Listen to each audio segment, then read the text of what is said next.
If you look in most textbooks, they'll tell you the greatest evidence for evolution is the fossil record. Well, is it really? What we're going to do today is see that the fossil record really doesn't support evolution at all. In fact, there are 3 good reasons why the fossil record supports creation and offers devastating evidence against the theory of evolution. Now, I didn't always believe that. This is a picture of me clear back in the 4th grade. That's me, really. That's just before I grew a beard, okay? I was teaching on a television program how the study of rocks and fossils proved evolution. I could already do that at that age because that's all I'd ever been taught. Evolution was a fact, you might say. You might say when I went to 1st grade, they gave me a pair of glasses. Well, they also gave me a pencil and a ruler and a writing tablet, didn't they? But this pair of glasses was a rather unique pair of glasses.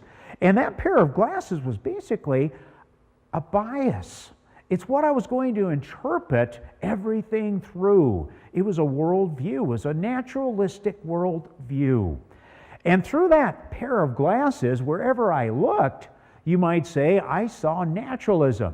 These glasses had evolution written right across the lenses. So when I look at a pile of bones or any evidence, I would interpret that in favor of evolution. I can remember in the 4th grade, I was actually teaching that the rock layers of the earth form the pages of Earth's history, and then how it supported evolution. You know, that bias stuck with me for a long, long time. In fact, in my 3rd year of college, somebody brought in a very peculiar fossil into Grand Junction.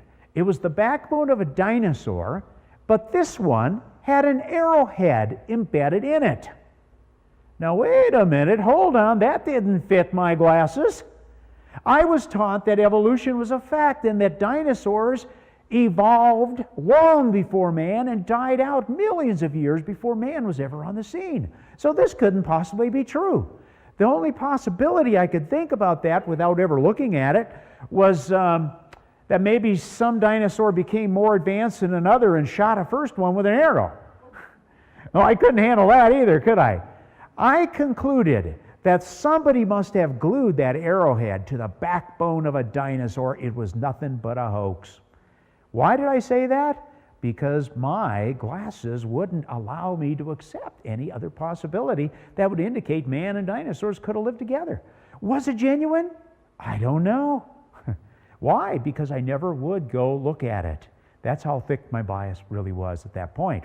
It wasn't until my 3rd year of teaching on the college level that we ran across some information against the theory of evolution. It was in a book called Evolution, The Fossils Say No by Dr. Duane Gish. And as I read that book, I said, what do you mean the fossils say no? I believe that they do prove evolution. This guy must be nuts. The more I read that book, the more I realized he had a great point.